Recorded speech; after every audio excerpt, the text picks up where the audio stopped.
Okay, next up we have Chania Arnold, who's with Girl Talk up here. Thank you so much. Hello, ladies. I know you didn't come here for a pop quiz, but I have a few questions. Who all went to college? Maybe a community college or a university? Why or why not? Think back to the moment that you made that decision. Maybe college was always part of your plan and it was laid out right before you. Maybe life happened, family, finances, fear, or even self doubt made you reconsider. Maybe you stopped and started. Maybe you're still pushing through. Now imagine being 18, sitting at that same very decision, except that decision is now harder because you're not only thinking for yourself, you're thinking for the life growing inside of you. What would you do differently? What example would you want to set? Well, this was me. My name is Chania Arnold, and let's get the cat out the bag. I am 25, and my daughter is 6. I know what you're thinking, but people have judged me since the day that they found out I was pregnant at the age of 18 with a guy who I knew was not good for me. The dream of a 2-parent household like I had shattered. And during this time of figuring out what was next, people were talking behind my back and making negative comments about how I should have just gotten an abortion because it would have been easier. The labels started coming faster than ever. That preacher's kid, teen mom, not good enough, resentful, regretful, struggling. Don't get me wrong, I've also heard strong, leader, responsible, resilient, powerful. The good thing about labels is that we get to pick up which ones we want to stick. And behind every label is a story. At the age of 18, I found out I was pregnant during my senior year of high school. In May of the same year, I graduated and my daughter was due the following October. During this time, I went through one of the most difficult transitions of my entire life. I was confused and restless, slowly losing my sense of self due to judgment from bystanders about my pregnancy out of wedlock. And as much as I tried to focus on preparing for college and motherhood, I felt lost.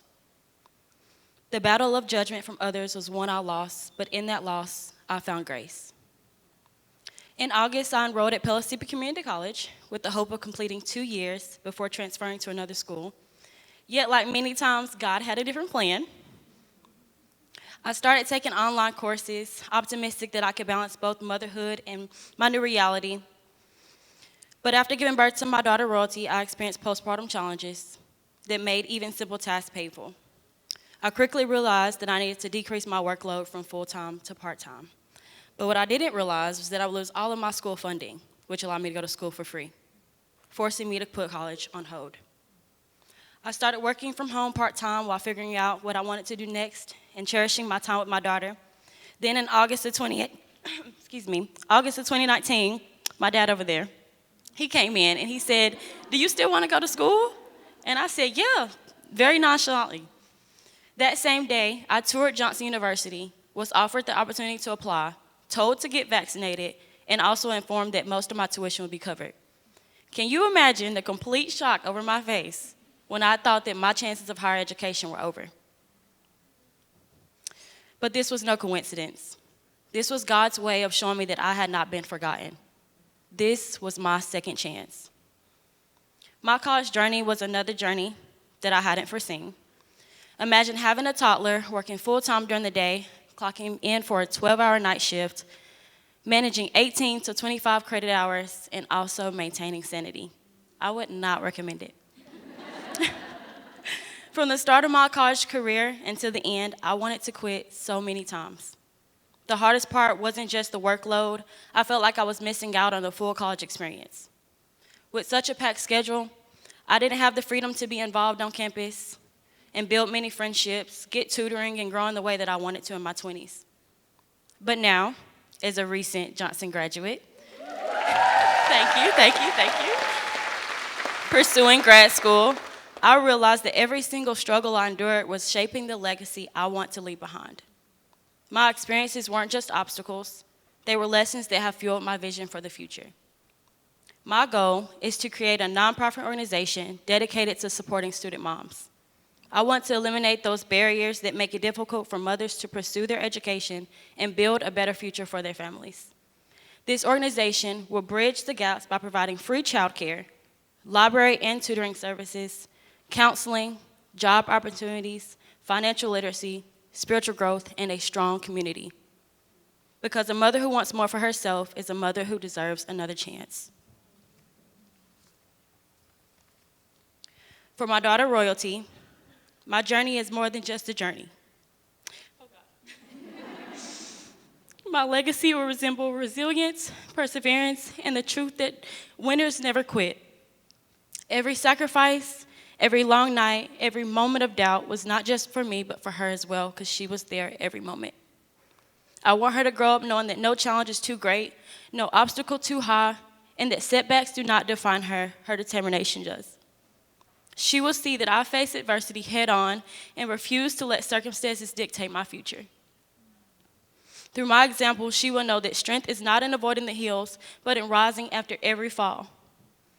My legacy to her is one of courage, faith, and the stable belief that no matter the odds, she has the power to create her own destiny.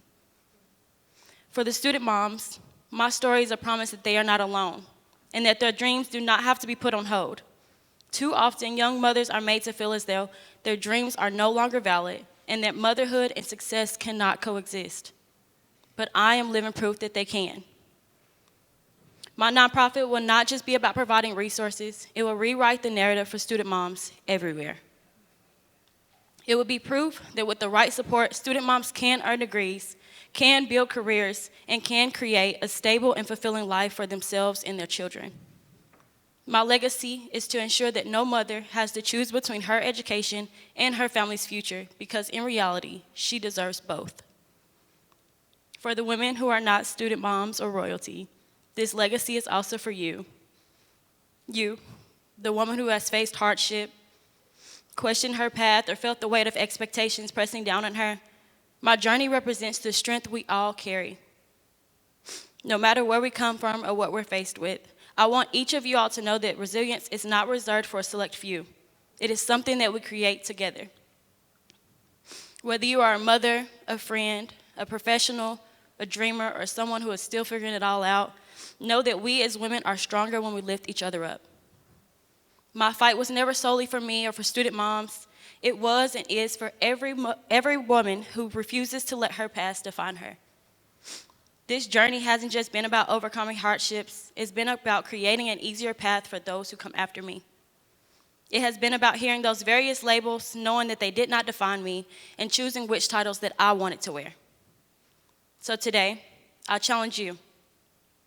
Think about the labels that you have picked up that do not belong to you.